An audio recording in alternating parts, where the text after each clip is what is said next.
Good day, ma'am. I am Joseph Noel Capin, and I'm going to report Chapter 6, which is the Tourism Public Sector.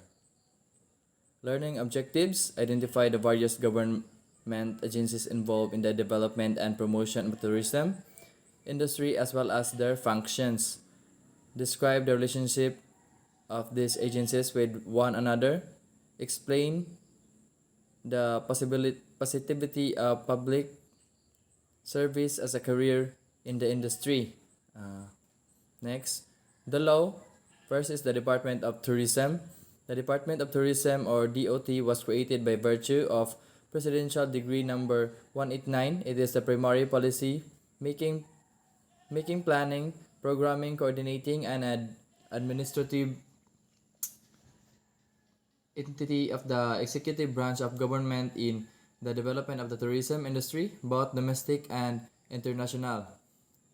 So we have the next Philippine Tourism Authority, Presidential Decree 564, October 2, 1974 was enacted revising the character of the Philippine Tourism Authority which are originally created under Presidential Decree number 189 dated by 11/1973.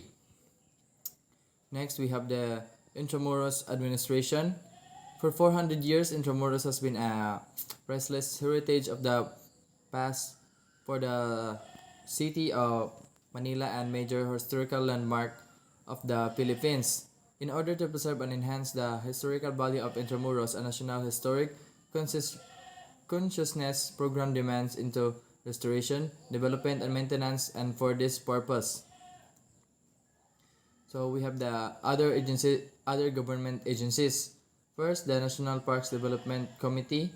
The National Parks Development Committee was created originally as an executive committee on the January 14, 1963 for the development of the Quezon Memorial, Luneta, and other national parks. It was later designated as the National Parks Development Committee.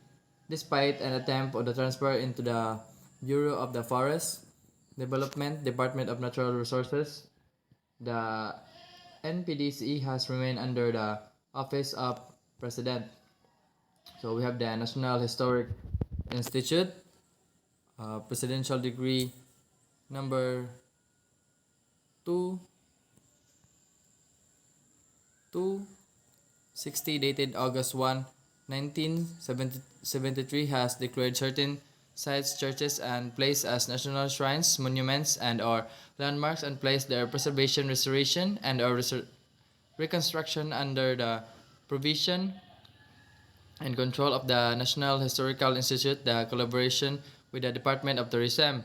Next is the National Center for the Culture and Arts. Republic Act 7356 has been enacted in order to create the mandate in the National Center for the Culture and Arts. Next is the Philippine National Convention and Visitor Corporation. This is the Philippine Convention and Visitor Corporation is a non-stock or non-profit government corporation attached to the Department of Tourism, tasked with promoting the country and its tourism convention and incentive travel destination.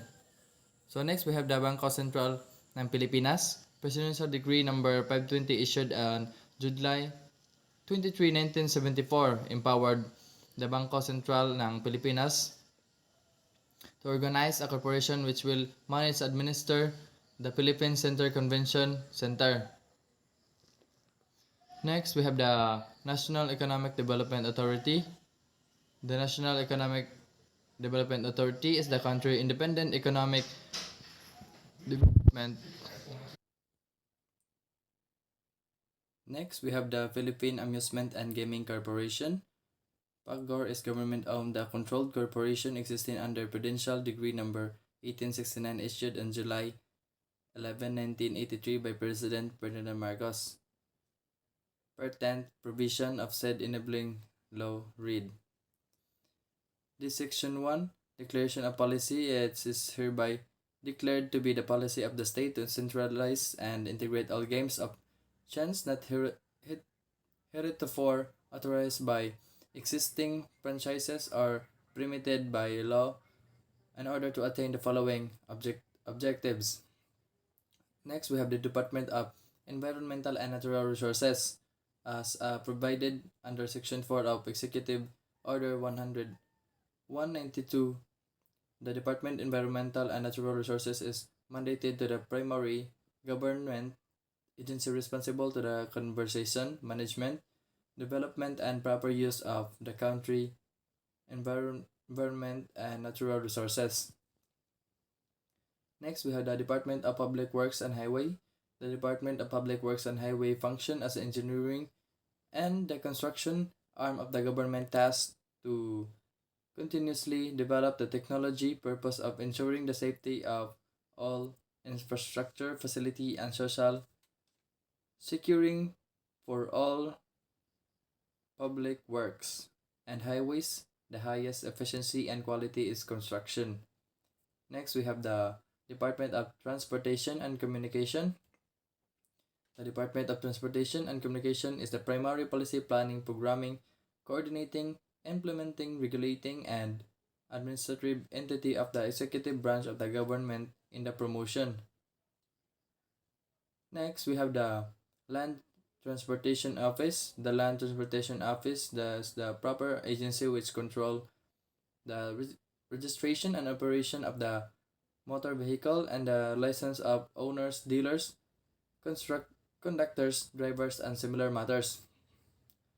And next, we have the Land Transportation Franchising and Regulatory Board, Maritime Industry Authority, Air Transportation Office, Civil Aeronautics Board, Light Rail Transit Authority, Metro Rail Transit Corporation, Department of Trade and Industry, Philippine National Railways, Board of Investment, Philippine Economic Zone Authority, Department of Foreign Affairs, Department of Interior and Local Government, Bureau of Food and Drugs.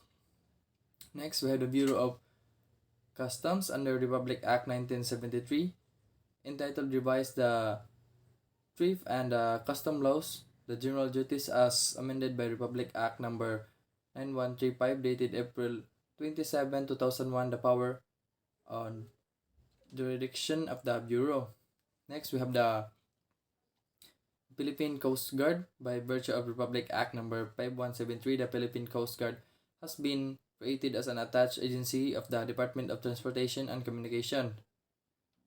And then we have the Professional Regulatory Board for Customs Broker pursuant to national policy. The government shall provide a program to set up a climate conducive the practice of the profession and maximize the capability potential of our Filipino customer brokers.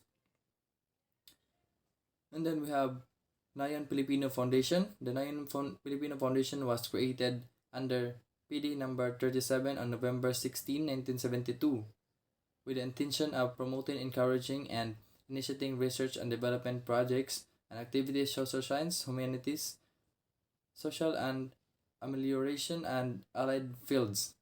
We have the Tourism Enterprise Zone Authority under the Act. Under the Tourism Act, the Tourism Enterprise Zone Authority is empowered to administer tourism zones, regulate tourism zone enterprise, and grant tax perks. And that's all. Thank you.